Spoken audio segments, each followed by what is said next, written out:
Assalomu alaykum, hurmatli talabalar.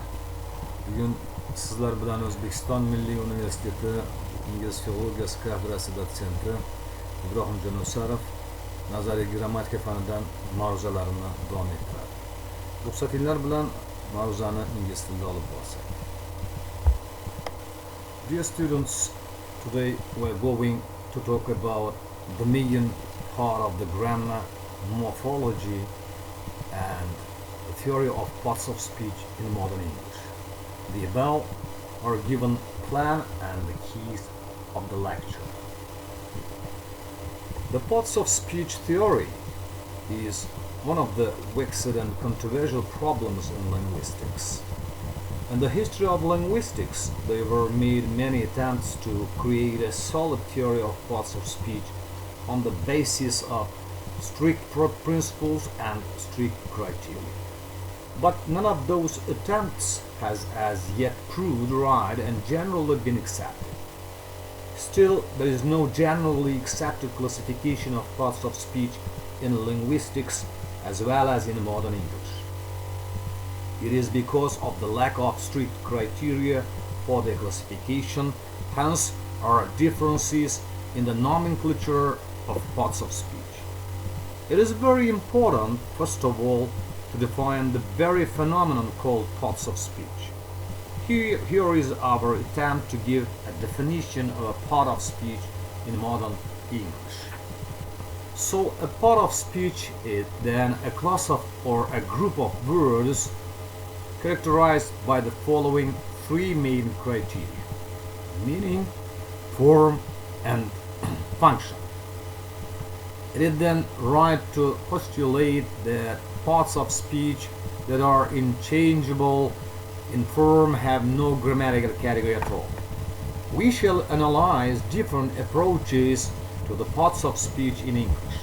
The first author of the English scientific grammar, Henry Sweet, divides parts of speech into two main groups: declinables and indeclinables. So his classification is based mainly on the morphological criteria. He distinguished the following parts of speech: declinables, noun, adjective, verbs; indeclinables, adverbs, prepositions, conjunctions, and interjections. Besides his classification of parts of speech based on morphological criteria, he offers another classification based on syntactical criteria. Declinables: noun words, noun, noun pronoun, noun numeral, infinitive, gerund. The second, adjective words, adjective, adjective pronoun, adjective numeral, adjective participles. Verbs, finite verb and verbals. Indeclinable: adverb, preposition, conjunction, and interjection.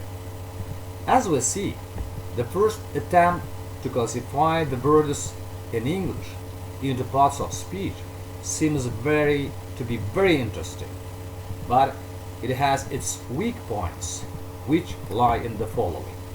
The first, it covers not all the parts of speech. For example, articles, adlinks are excluded here altogether. Henry Sweet's indeclinable parts of speech have words which may be declined. For example, adverbs like fast, faster, fastest. The third, among his declinables, not all of them are declined. For example, numerals 1, 2, 3, 10, 20, and etc. Let's see Jesperson's classification. He suggests to classify words as to their functions, though he said that only function, but meaning and form of words have also to be considered here. The first one, primary words; the second, secondary words; and the third one is tertiary words.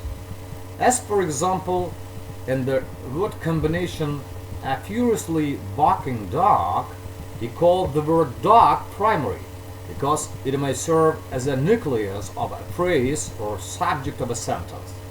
The word barking is the secondary. Furiously the tertiary one. Here we see strict syntactical subordination of one word to another. So here is his classification based on form, meaning and function of the words. The first, substantives, adjectives, pronouns, verbs, so particles. As to dispersion, the last group cannot be included into any form. As we see, this classification is not full either. It does not include the modal words adlinks. Here is Glisson's opinion of parts of speech. His classification is based on the two criteria: morphological form and position or order of words. The whole language word stock is divided by him into the main groups. The first, words which change their form or declinables. Words which do not change their form, indeclinables. It is like Henry Sweet's classification. Slater's classification is close to Glisson's. He distinguishes the two main types of parts of speech. The first, inflectional classes of words, and positional classes of words. To the first class of words belong noun, pronoun, verb, adjective, and adverb. To the second, so nominals, verbals, adjectivals, adverbials, and 8 smaller positional classes like determiners, prepositions, conjunctions, relatives, interrogatives, intensives or reflexives, auxiliaries, adverbials of degree. The Russian linguists have suggested a more acceptable classification of words of the English language into parts of speech. Among them, the ideas of Elish and Barkodaro in their approach to the parts of speech are more convincing and pretend to be true. As to Elish, the main factors or criteria must lie under the classification of parts of speech. They are meaning, form, and function. Elish offers 12 parts of speech: the noun, the adjective, the pronoun, the numeral, the stative, the verb, the adverb, the preposition, the conjunction, the particle, the modal word, and the interjection.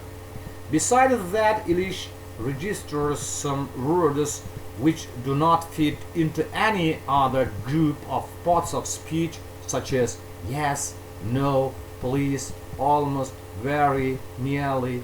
It doesn't give articles in the list of parts of speech and calls them non-determinants.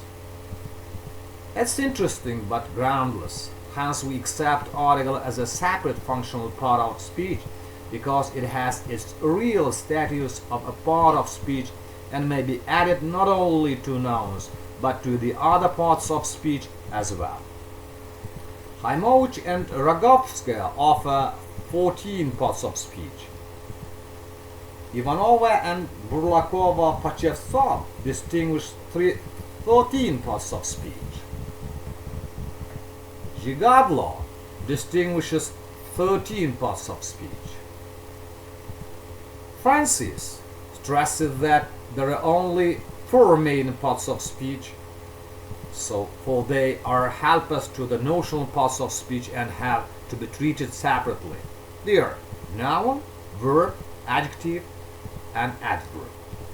As we see, there are a lot of opinions on one and the something, the number of parts of speech and their types.